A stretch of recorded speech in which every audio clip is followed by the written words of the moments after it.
Te doy la bienvenida a nuestro canal de YouTube, al canal de la Señal, Ciencia y Misterios, y también a nuestro programa para recibir esta noche a Jeffrey Gonzalez, reconocido investigador norteamericano de orígenes y sangre latina, que se dedica a trabajar en la investigación no solamente del tema que vamos a tocar esta noche, que es Bigfoot, sino también acerca de seres extraterrestres, temas paranormales. Tiene un futuro muy brillante por delante, proyectos muy interesantes, no solamente en radio, sino también en televisión, y con él vamos a compartir una entrevista que me parece genial, recomendada por nuestro amigo Alex Gionetti, y que empieza a unir un poco más de cerca a Estados Unidos y Argentina, que compartimos de alguna manera casuísticas y fenómenos de una manera muy particular. Bienvenido Jeffrey, welcome Jeffrey, a la Señal Ciencia y Misterios. Hola, ¿cómo estás? Bien, bien. Es un placer tenerte esta noche aquí, ¿eh? Thank you. Hola, Argentina. Mi español no está muy bueno, pero vamos a ver. No, excelente, Jeffrey. Thank you so much. Well, sure. I think we should start talking about the Bigfoot, you know?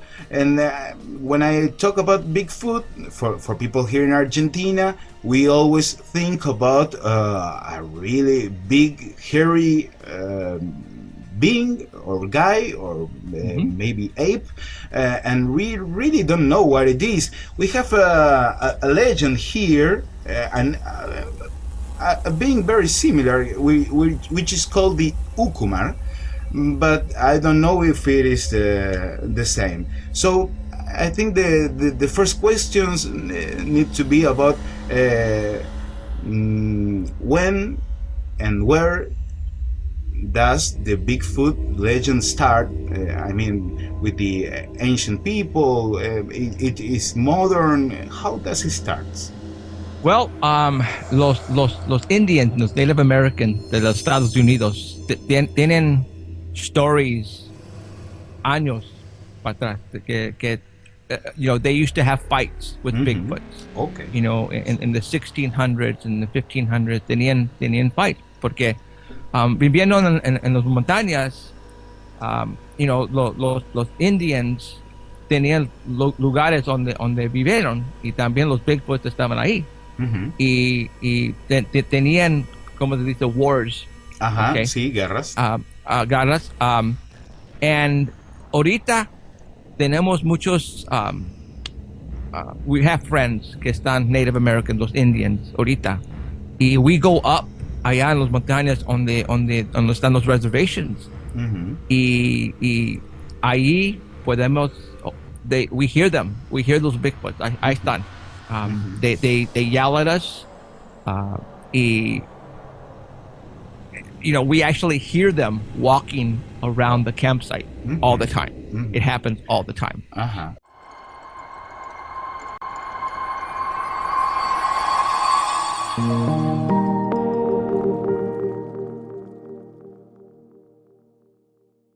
So, hay muchos Bigfoots en los Estados Unidos. Tienen familias como nosotros. Hay muchachitos y también los padres, y tienen abuelitos como, you know, como porque you know, tienen familias. So hay diferentes tamaños de, you know, tienen, you know, hay chiquitos y hay grandes. Y when I say grandes, 11, 12 feet, 12 feet tall. 12 feet tall. Now that's tall. Okay. Yeah, that's tall. Really that's tall. Yes, that's tall. No, you know, when you go up high in los montañas, como 9,000 feet or 10,000 feet. The higher you go, los Bigfoots están más grandes ahí. Okay, the higher you go, the bigger they are. The bigger they are, correct. So when people say, nomás hay un Bigfoot, porque todos que they think there's only one Bigfoot, pero no, hay muchos. Hay millones de Bigfoot, en Canada, en Alaska y los estados. Pero aquí en Fresno tenemos muchos aquí en los Kings Canyon, en el Sequoia National Forest. Y nomás 2 horas de Fresno, California, donde estoy ahorita. Y tenemos un lugar que we go there. We've been going there como 10 años. Okay. Y ahí we have sound. I've recorded sounds of them screaming at us. Some people say this is it's really terrifying to hear them. The first time that it yelled at us, it was unbelievable, como un King Kong.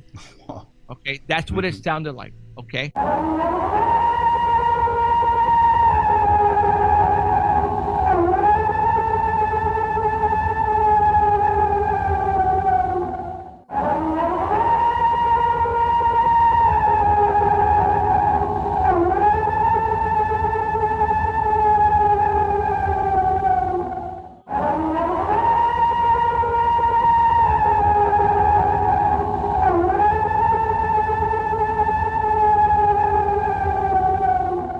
It was really loud. It scared us really bad. Yeah. And when we sleep in the tents up there in the campsite at nighttime, we can hear them walking around the campsite at nighttime, 2 or 3 o'clock in the morning. You can hear the footprint porque they're really heavy. Pesan mucho. Yeah. So they weigh 600 pounds to 1,000 pounds porque están muy grandes. Esta aquí agarramos where we go camping. Amazing. Mira. That's a really big foot. This is my slipper. Okay. Wow. How big is that? This is 12 inches. I have a 12-inch foot. So this is. So it gives you an idea. Yeah. Okay. So and I don't think they're able to get any shoe, right? No, no shoes.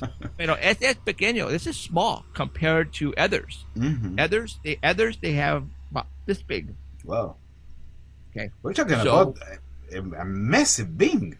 Oh, massive big is right. And I have to ask you.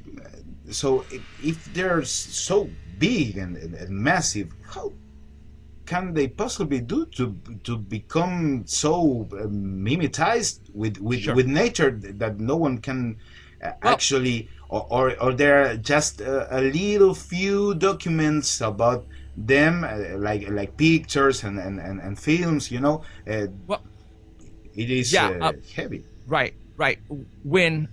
Cuando alguien va en las montañas, van para camping or hiking con la familia, right? Tal cual. No están buscando la Bigfoot. Nomás está mirando los árboles y they're having fun sightseeing. Pero cuando ahí está un Bigfoot and he shows up, okay? No tiene el tiempo para agarrar tu cámara para agarrar una foto, porque they leave right away. Okay. I think I'll be running too. Right. También. Pero I'll be running away from the Bigfoot because. Right. Well, pero mucho tiempo they think son osos, bears. Okay. Yeah. So están mirando y they don't understand what they're looking at until they finally think, oh my God, it's on 2 legs. And by the time they get a camera and take a photograph, it's gone. They're gone. But you have to understand, there are millions and millions of acres in the mountains that, the Bigfoots, they could be anywhere. They could be anywhere. there are places where we have never even gone up in the mountains. Okay, and you have to understand that. You know, people say, ¿por qué no tenemos un body, un muerto, un Bigfoot está muerto? But well, cuando algo, when something dies in the mountains, okay, es comida para los otros animales. Okay, Absolutely. so cuando un human, if a human dies, a hiker dies, 2 días los animales van a comerlo. El Bigfoot es el mismo. Okay, so es porque no ahorita no tenemos un body, los huesos no tenemos, porque cuando un Bigfoot se muere, it dies up in the mountains, you'll never know. Pero para to prove that hay Bigfoot, necesitamos a body. Yes. Okay, Yes. so alguien necesita matarlo. We need to kill one. And I I hate to say it, pero ahorita that's what we're doing on this side. Porque science needs a body. Yes. Or maybe I don't know, but catch one. Yeah, and, there is no way you're gonna catch one. Let's think about that. Yes. ¿Cómo podemos? How can we catch one?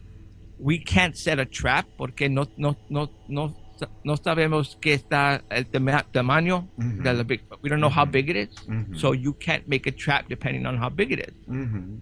Son really strong también. So, you know, somebody says, well, can't we tranquilize a Bigfoot? Pero, you know, para tranquilize un Bigfoot, you need to know the size of it, so you need to know how much to put in the dart, for one thing.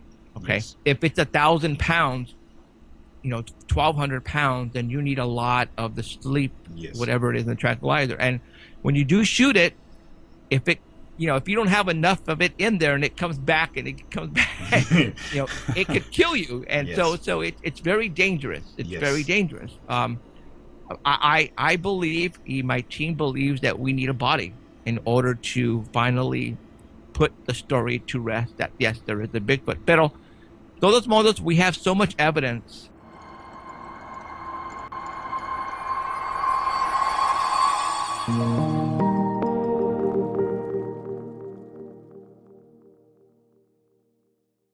First, I want to ask you, how did you fall in love with Bigfoot? Alguien me dice que somebody told me que estaba alguien aquí en Fresno, estaba un teacher de high school, se llama David Regosa, y estaba buscando el Bigfoot. I think he was looking for Bigfoot for 25 years. Whoa. And somebody said, Jeffrey, hay alguien está aquí en Fresno que está buscando el Bigfoot. I went, what? So I called him and we met. And ever since then, since 2007, he has taken me up to a spot up in the mountains where there are Bigfoots, and that's where we get all the evidence, right up there. Amazing. So it's awesome. What are we talking about when we talk about Bigfoot? We're talking about you know, an ape and hominid. What is a Bigfoot? Good question, and that's why we need a body. Yeah. You know, people say they're human, but other people say, you know, they're half human, half animal. Y otros dicen que no son alien también. Interdimensional beings. So I also heard. Yeah. Hay muchos tiempos que tenemos fotografías de las game cameras. Hay luces en los game cameras donde ponemos las cámaras en las montañas. Y so we think maybe, like you said, interdimensional, no están de aquí. Maybe alien. No, we don't know. And maybe that's why we're having so much of a problem capturing one. Yes. It's because many people dicen que están mirando un Bigfoot andando y it disappears. Okay. Right? And then all of a sudden está allá. And so, you know, sometimes they disappear and reappear in different locations. So A lot of people have actually said that when I interview. So, ahorita we don't know.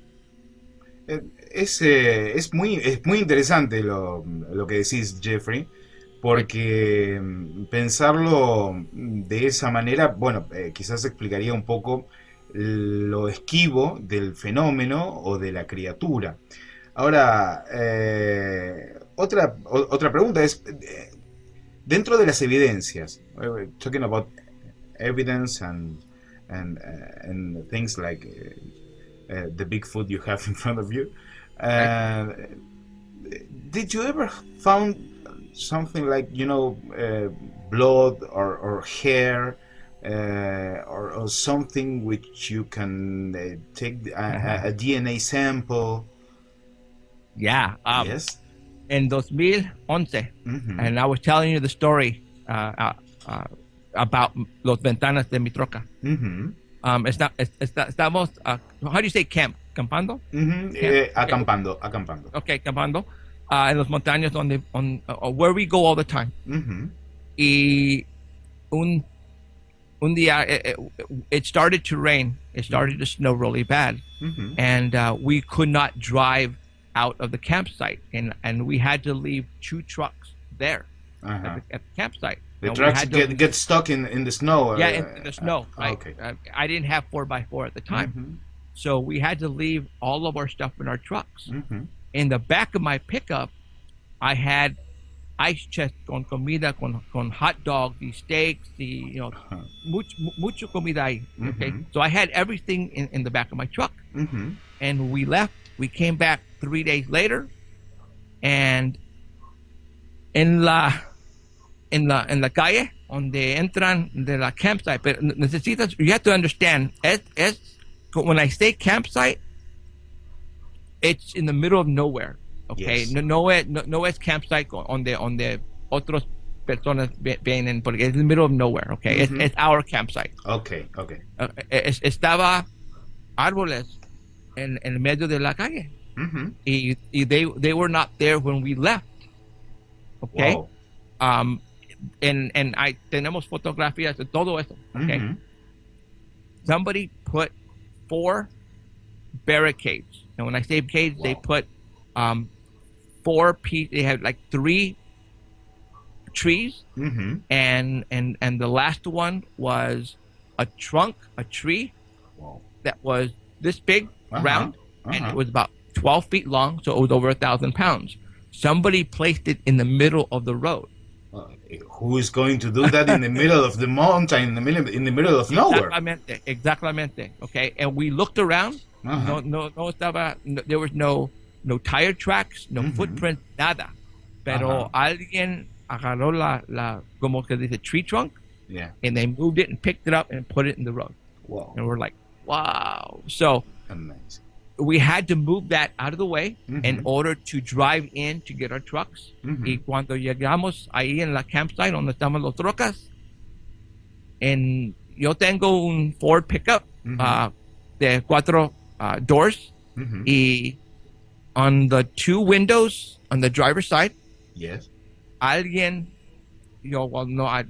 Bigfoot, he placed his face against the window to look in the window. Apoyó su cara contra la ventana para mirar hacia adentro. Yeah.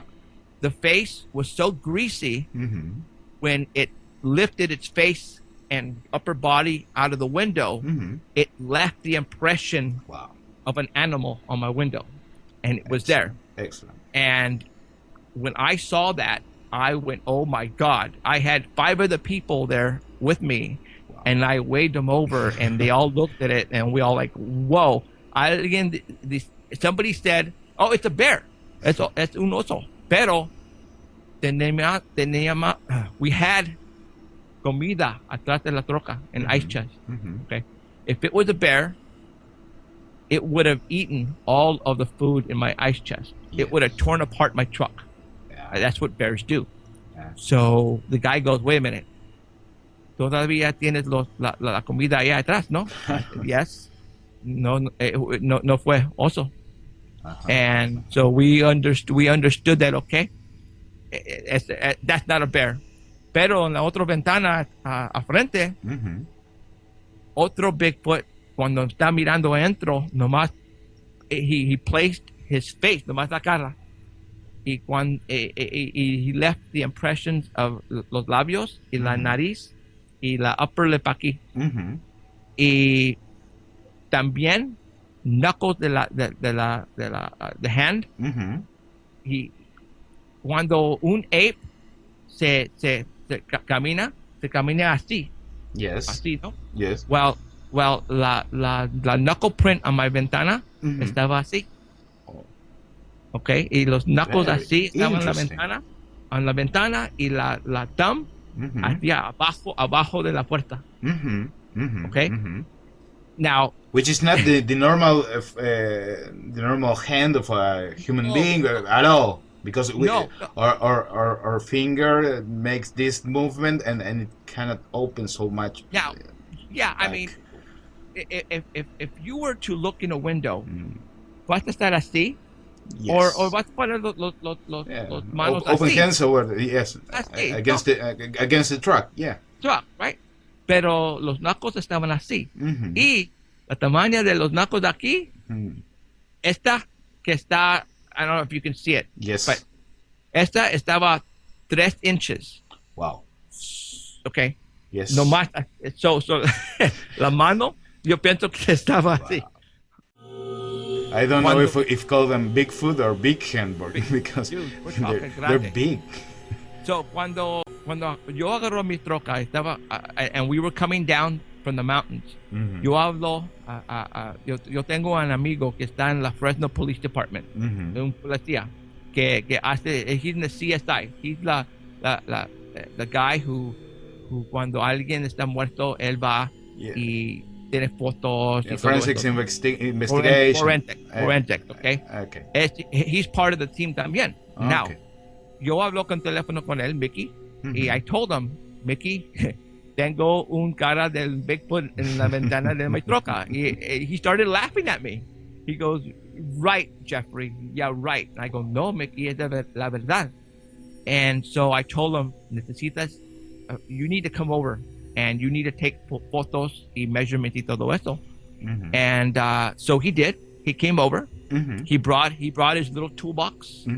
And he came, and the windows were still on my truck.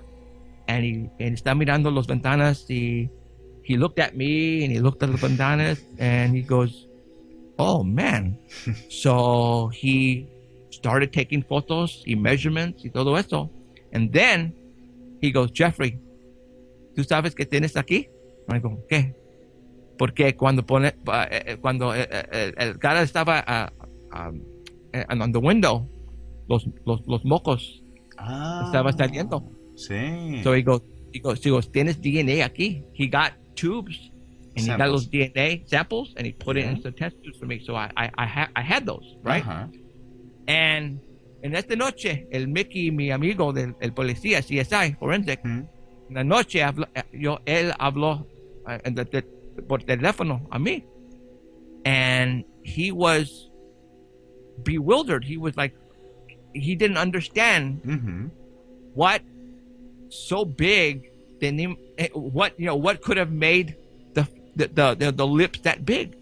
So he decided on his own to figure out what kind of animal would have made the lips and the nose. Yes. And then he came back and he had pictures of a mountain lion, a bear, and a gorilla. And he says, Jeff, he goes, the gorilla matched 100%. Wow. 100%. And then Mickey goes, pero no tenemos gorillas en las montañas. And I said, no tenemos, no.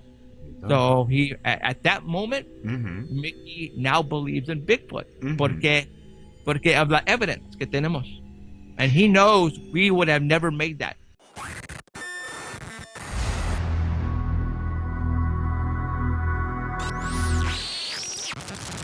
Was he able to analyze the DNA test? Sample actually, he doesn't do DNA testing. Pero la story we were on an episode of Finding Bigfoot. ¿Tú sabes qué es Finding Bigfoot? Sí, yes, Okay.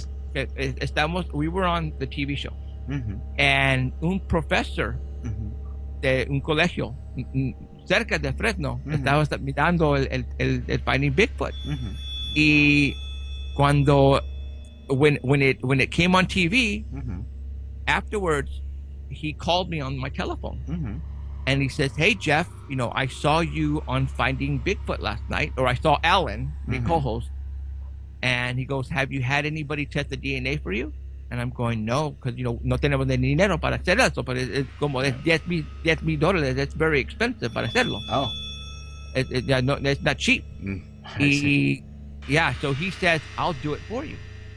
And I said, "Whoa, nice. Awesome." So we had meetings, and he didn't believe that I still had the windows, not todo esto, right?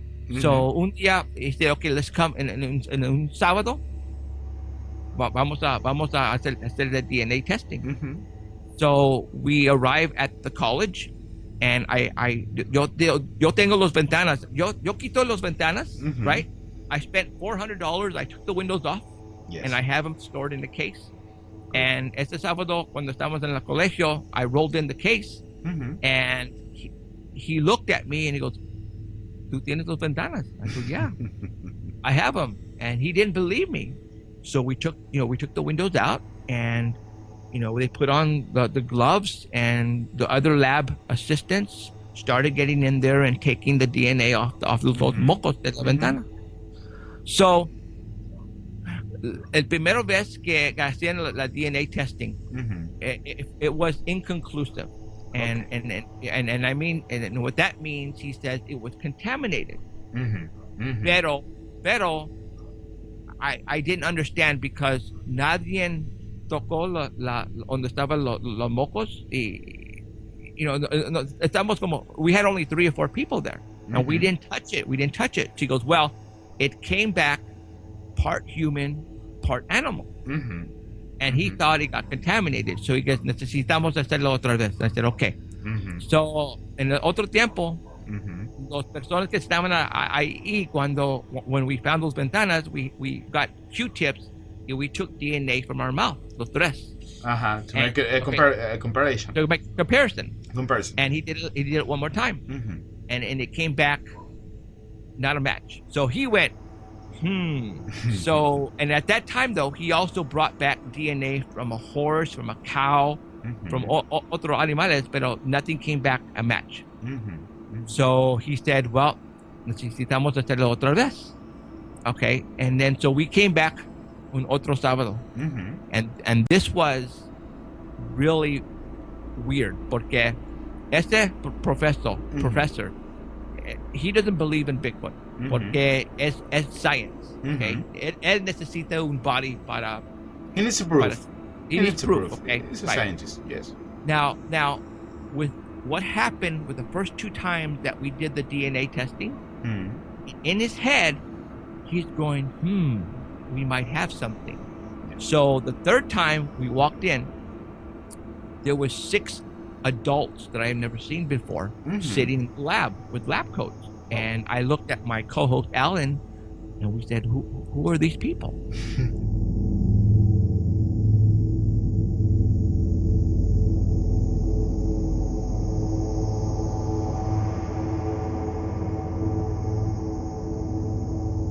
And I looked at my buddy Alan, and I said, "Holy smokes. If he believes that we have something, then I think we got it." Well, that time, again, it came back inconclusive. It was still part mammal. Now it was mammal, human. So now he has to take it even further. But la problema is, when he was doing the testing, with all, because it takes a lot of the chemicals, and they're not cheap. Yes. Well, he was using the chemicals from leftover stuff from his school, and he wasn't supposed to be doing that. So he says, "You know what, Jeff? I cannot continue unless we have the money so I can purchase the stuff that we need." So at this time, we haven't gone to the next step. Okay, but you have a very solid base. Oh, absolutely. We have probably the best evidence of un Bigfoot ever. Yes, I mean, absolutely. I have it. I have it. It's it's proof.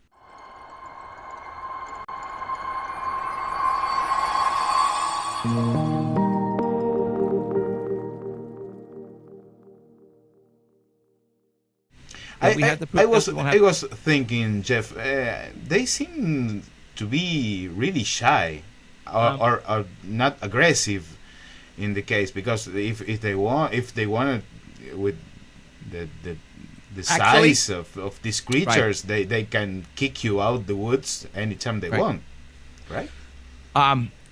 Yo tengo un amigo. His name is David Paulides. He has written 4 books, and he's also a retired police officer. Tenemos muchos gentes, personas que va missing en los Estados Unidos, especially in las montañas, in los national parks. Okay, I mean, muchas personas, especially aquí cerca de la Fresno. Tenemos el Yosemite National Park aquí, y tenemos muchas personas que they go missing, and they can't find them.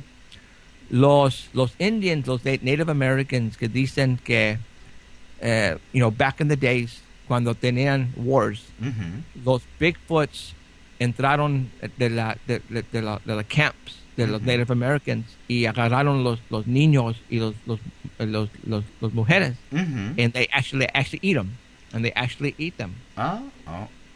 Yeah. So los Bigfoots, muchas personas dicen que los Bigfoots son really nice y no hacen nada. No es de verdad. They're really bad creatures. So the history says they're kind of hostile. Yeah, they're hostile. They're cannibals. They eat people. And to this day, we have so many people who go missing in las montañas, and they never find them.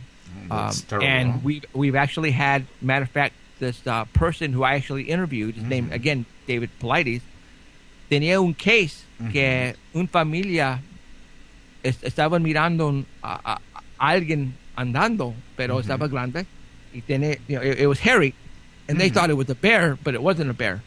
Y tenía un niño over the shoulder, un human, had a kid, a 13-year-old kid over the shoulder, and he was walking off with that kid.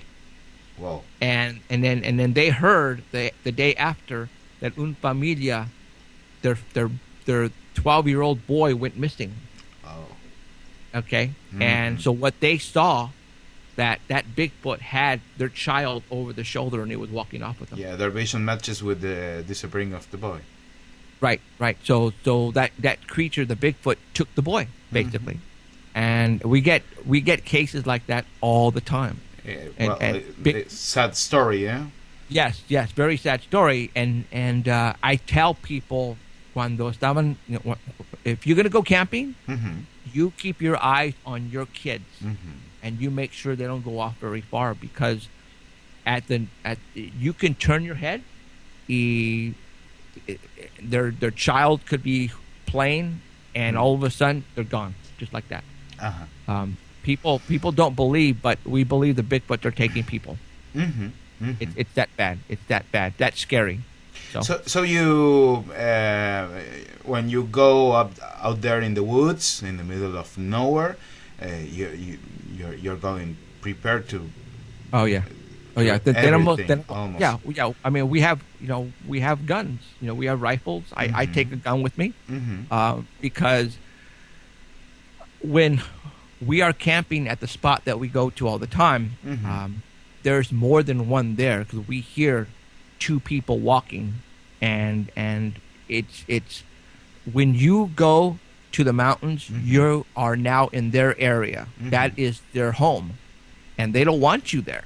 So they can become very dangerous. So we go prepared. I take my rifle. The other researchers take their weapons with them, and if we need to protect ourselves, not only for Bigfoot, but you have mountain lions and you have bears and all that as well. But the mountains are dangerous.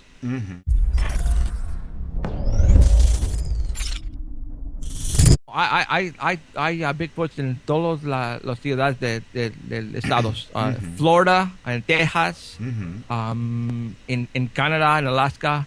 Y aquí en California hay los más que tenemos en Washington y Oregon, en el Pacific Northwest. Y aquí en las montañas de la Sierra, donde está Yosemite y Yellowstone National Park, hay muchos aquí. Me decías que hay una sequía. That they're coming down from the mountains because of the water, right. And people are seeing them really close. Aquí en Fresno, in central part of California, we grow mucho comida aquí. Tenemos naranjas, peaches, grapes. Tenemos. We farm all that here. Okay. They like to come down from the mountains to eat the fruit that we grow. I mean, the fruit that we have are not far from the mountains at all, so they don't have much to travel to eat. Yes. So they come, and we have a lot of orange trees down close to the mountains, and we have people see them in the oranges eating nectarines and oranges. They love that. So you have close encounters. Close to the city. Oh yeah. Very, very close. And pero todo es. That's intriguing. All this happens. Pero all this happens at nighttime. Cuando todos estamos dormidos. Okay. There's and you know that there's a whole different world out there at nighttime, especially when we sleep. Okay. It's absolutely different. It's very different. So, the Bigfoots caminan cuando está en la noche y caminan en los canales porque no hay agua, y that's what they call their freeways, los calles, porque los canales they're 5 feet, 6 feet deep, so pueden nadar abajo y nadie and nobody will be able to see them porque pueden nadar in everywhere. And that's how they travel in the rivers and in the canals, especially now porque no hay agua. They can do that. Caminan, ellos intentan ocultar su número caminando en fila, como algunos insinúan. They walk in a row, o directamente andan por el bosque sin hacerse demasiado problema. Yes, actually, they do cover their tracks. Usually, when we're in the mountains, a lot of times we will only find one footprint, and that is because cuando están caminando and necesitan to cross un calle, let's say a dirt road. Yes, they have to take one step, and one step will be in the middle of the road, and then the other foot will be on the other side. So when we find tracks, you will find one here, and la otro va a estar como 12 or 15 pies away. So we're talking 12, 15 feet, the other footprint, and then 15 feet, the other footprint. So that tells you that tells you how big their steps. Their steps, right. Yes, right. Yes. The step is really big. So they definitely like to cover their footprints. They won't walk on dirt if they have to. They'll walk on the grass, on where there's a lot of weed, because that's one thing they don't want to leave is their footprints. Because if they leave their footprints, I mean, you're not going to miss this, right? No, if you find a footprint, right? So.